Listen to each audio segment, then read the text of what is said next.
اعوذ باللہ من الشیطان الرجیم بسم اللہ الرحمن الرحیم رب اشرح لی صدری ویسر لی امری واحلل عقدۃ من لسانی یفقہوا قولی ربی زدنی علما۔ السلام علیکم ورحمۃ اللہ وبرکاتہ students, I am your teacher Nabila Kamal, اور میں آپ لوگوں کی ہوم اکنامکس میں آپ لوگوں کو پڑھا رہی ہوں۔ اور جو لاسٹ لیسن ملا تھا آپ کو سبق نمبر 3 کے 1 to 5 شارٹ کوسچنز، وہ آپ لوگوں نے امید کرتی ہوں یاد کر کے لکھ لیے ہوں گے۔ تو آج بھی جو آپ لوگوں کی ڈائری ہونے جا رہی ہے وہ ہوم اکنامکس کا سبق نمبر 3 ہے، جس کا نام ہے غذا اور خوراک کو سمجھنا۔ تو یہ میں نے آپ لوگوں کو سبق کی انفو ساری دے دی تھی کہ غذا اور خوراک میں کیا بنیادی فرق ہے، متوازن غذا کسے کہتے ہیں، غیر متوازن غذا کسے کہتے ہیں، غذا کے بنیادی گروہ کون کون سے ہیں، اور جنک فوڈز کیا ہوتے ہیں۔ یہ آپ لوگوں نے جو پہلے 5 شارٹ کوسچنز پڑھے ان میں نے آپ کو بتا دیا۔ جنک فوڈز کے بارے میں نے بتایا، جنک فوڈز کی مثالیں بتائی، متوازن غذا اور غیر متوازن غذا کا فرق بتایا، اور اس کے بعد یہ بنیادی غذائی گروہوں کے جو نام تھے وہ میں نے آپ لوگوں کو بتایا، یعنی کہ پہلے 5 شارٹ کوسچنز آپ لوگوں نے کر لیے ہیں۔ تو آج جو آپ لوگوں کی ڈائری ہے وہ ہے 6 سے 9، 5 ہو گئے ہیں آج شارٹ کوسچن 6 سے 9۔ یہ شارٹ کوسچنز آپ کے پیج 85 پر موجود ہیں، اور یہ میں نے ان کی پکچر بھی جو سی ہے وہ آپ کو سلائیڈ میں دکھا دی ہے۔ تو یہ آپ کے نیکسٹ 4 جو رہ گئے ہیں شارٹ کوسچنز وہ ہیں، ٹھیک ہے، 6، 7، 8، 9۔ تو 6 جو سا ہے وہ پھلوں اور سبزیوں کی غذائی اہمیت، 7 فوڈ پیرامڈ کی تعریف، 8 فوڈ پیرامڈ کے مطابق اناج اور دالوں کے گروہ کی اہمیت، اور جو 9 ہے وہ ہے غذائی ضروریات کی تعریف۔ یہ آج جو ہے وہ آپ لوگوں کے آج کے 4 شارٹ کوسچنز ہیں ڈائری کے، اور ان کے آپ لوگوں کو میں آج آنسر لگواؤں گی۔ تو میں باری باری سلائیڈز پہ آپ لوگوں کو ان کے آنسر نظر آ رہے ہوں گے۔ تو سب سے جو پہلا ہے آپ کا کوشچن 7 کوشچن، ٹھیک ہے، آپ کا جو آج 6 کوشچن شارٹ ہے، ٹھیک ہے، 5 ہو گئے تھے 6 سے۔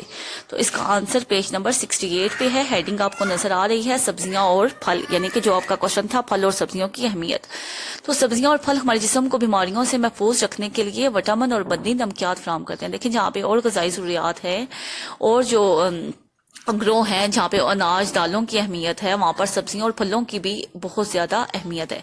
یہ ہمیں بیماریوں سے محفوظ رکھتے ہیں، ہمیں مدی نمکیات فراہم کرتے ہیں، اور اس سے جو ہمارا جسم ہے وہ اچھے طریقے سے نشوونما پاتا ہے، اور یہ غذا میں رنگ اور ذائقہ اور جدت پیدا کرتے ہیں۔ تو یہ ہمیں مدنی نمکیات، وٹامنز اور سیلولز بھی فراہم کرتے ہیں۔ یہ معدے کے نظام کو بھی درست رکھنے میں مدد دیتی ہیں، یعنی کہ سبزیاں اور پھل، اور جسم کو ناقابل ہضم ریشہ فراہم کرتی ہیں۔ بیماریوں سے محفوظ رکھنے کے باعث انہیں محافظ غذائیں بھی کہا جاتا ہے۔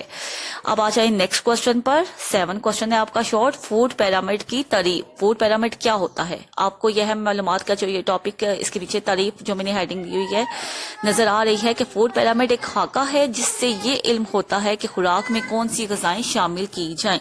کہ فوڈ پیرامڈ کی وضاحت میں، یعنی کہ فوڈ پیرامڈ میں میں آپ کو بتا دوں کہ پروٹین آپ نے کتنی مقدار میں لینی ہے، کاربوہائیڈریٹس کتنی مقدار میں لینے ہیں، مدنی نمکیات کتنی مقدار میں لینے ہیں، وٹامنس کتنی مقدار میں لینے ہیں۔ تو مختلف جو کھانے کی چیزیں ہیں وہ آپ نے کتنی مقدار میں لینی ہے، اور کتنی کیلوریز آپ لوگوں نے ان سے حاصل کرنی ہے، تاکہ جو آپ کا وزن ہے وہ مینٹین رہے، اور نہ آپ کا وزن کم ہو نہ آپ کا وزن زیادہ ہو۔ یعنی کہ آپ کو غذا بھی آپ لیں، ٹھیک ہے، اور آپ اس کا کوئی سائیڈ افیکٹ بھی نہ ہو، یعنی کہ وہ غیر متوازن بھی نہ بنے۔ تو یہ سارا کچھ ہمیں ایک فوڈ پیرامڈ ہی بتاتا ہے، یعنی کہ فوڈ پیرامڈ میں آپ لوگوں کی سارا یہ اناج، سبزیاں، پھل، دودھ، مچھلی وغیرہ، انڈے آ جاتے ہیں۔ اس کے بعد نیکسٹ کوشچن ہے آپ کا 8، فوڈ پیرامڈ کے مطابق اناج اور دالوں کے گروہ کی اہمیت بیان کریں۔ تو اس کا آنسر پیج نمبر 71 پہ ہے۔ دیکھیں آپ فوڈ پیرامڈ میں سبزیاں اور پھل جہاں پہ اپنی اہمیت کے حامل ہیں، تو وہاں پہ اناج اور دالیں جو سی ہیں ان کی بھی اہمیت سے انکار نہیں کیا جا سکتا۔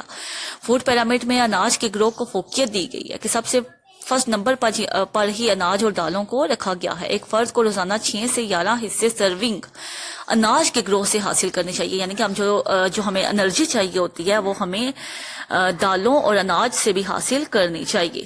تو یہ ہمیں جو سے ہیں کوئی بھی جو ثابت اناج ہوگے یا پھر کوئی دال وغیرہ ہوگی تو یہ ہمیں وٹامن بی اور بدنی نمکیات بالخصوص زنک، یہ ایک ایسڈ ہے، ٹھیک ہے، یہ ہمیں مہیا کرتی ہیں۔ اس کے بعد جو نیکسٹ کوشچن ہے آپ کا وہ ہے غذائی ضروریات کی تعریف کریں۔ اس کا آنسر پیج نمبر 72 پہ ہے، یہ آپ لوگوں کا 9 شارٹ کوشچنس ہے۔ تو غذائی ضروریات، اب دیکھیں ہر بندے کو غذائی ضروریات مختلف چاہیے ہوتی ہے۔ جو ایک آفس میں کام کرنے والی عورت ہے یا مرد ہے اس کو غذائی ضروریات بچے کی نسبت زیادہ چاہیے ہوتی ہے۔ جو مرد ہوتے ہیں جو باہر کام کر رہے ہوتے ہیں عورتوں کی نسبت مردوں کو زیادہ انرجی چاہیے ہوتی ہے۔ تو ایک یہ اس کو غذائی ضرورت کہتے ہیں۔ انسانی جسم کو کام کرنے اور چاقو چبند رکھنے کے لیے توانائی درکار ہوتی ہے، اور یہ صرف خوراک سے توانائی ہم خوراک سے ہی حاصل کر سکتے ہیں۔ تو جو لوگ کام نہیں کرتے، آرام کرتے رہتے ہیں، انہیں بہت کم توانائی کی ضرورت ہوتی ہے۔ نیز اس کے علاوہ تمام جسمانی نظاموں مثلا عصبی نظام، نظام انہضام، نظام دوران خون وغیرہ کی درست کارکردگی کے لیے ہمیں غذا کی ضرورت ہوتی ہے۔ تو ہر فرد کی جسمانی نظاموں کی کارکردگی رفتار و انداز میں یعنی کہ ان کی مختلف ہوتی ہے کہ انہوں نے کتنی غذا جو سی ہے وہ لینی ہے اپنے کام کے حساب سے۔ تو اب آ جاتے ہیں اسٹوڈنٹس ڈائری کی طرف، اور آپ لوگوں کی یہ جو ڈائری ہے منگل کی ہوم اکنامکس کی، یہ آپ لوگوں نے کیا یاد کرنا ہے کہ مختصر سوالات 6 سے 9، ٹھیک ہے، 6 سے 9 آپ لوگوں نے مختصر سوالات جو پیج 85 پر ہیں، اور سلائیڈز پہ میں نے ان کے آنسرز بھی آپ لوگوں کو دکھا دیے ہیں، تو یہ آپ لوگوں نے 6 سے 9 یاد کر کے لکھنے ہیں۔ اچھے سے آپ لوگوں نے یاد کرنے ہیں پہلے، اور اس کے بعد انہوں نے نیٹ اینڈ کلین اپنے رجسٹرز پر کیلیگرافی رائٹنگ میں لکھنا ہے۔ اور آج کی جو آپ کے لوگوں کی سرگرمی ہے وہ ہے غیر متوازن غذا کی ایک فہرست بنائی، یعنی کہ آپ نے ایک پیج لینا ہے اور اس پہ جتنی بھی آپ لوگوں کی غیر متوازن غذا، جو بھی غذا اس میں آتی ہے، جیسے جنک فوڈز ہوگی، زیادہ چکنائی والی اشیاء ہوگی، تو یہ ساری جو ہیں وہ غیر متوازن غذا کی فہرست میں آتی ہیں۔ تو ان ساروں کی آپ لوگوں نے ایک لسٹ بنانی ہے، اور اس کو اس رجسٹر پر لکھ لیں یا کاپی پر ایک پیج پر آپ چسپاں بھی کر سکتی ہیں، ٹھیک ہے، رجسٹر پر اچھا سا بنا کے۔ تو یہ آپ لوگوں نے سرگرمی جو سی ہے وہ آپ لوگوں نے اچھی طریقے سے سالو کرنی ہے۔ آپ نیٹ سے بھی اس سرگرمی کو سالو کرنے میں مدد لے سکتی ہیں۔ تو امید کرتی ہوں اسٹوڈینٹس کہ آپ لوگوں کو جو ہوم اکنامکس کی آج کی ڈائری ہے وہ سمجھ آ گئی ہوگی، اور اس کے ساتھ ہی میں آپ لوگوں سے اجازت چاہوں گی۔ سبحانک اللہم و بحمدک، اشہد ان لا الہ الا انت، استغفرک و اتوب الیک۔ اللہ حافظ۔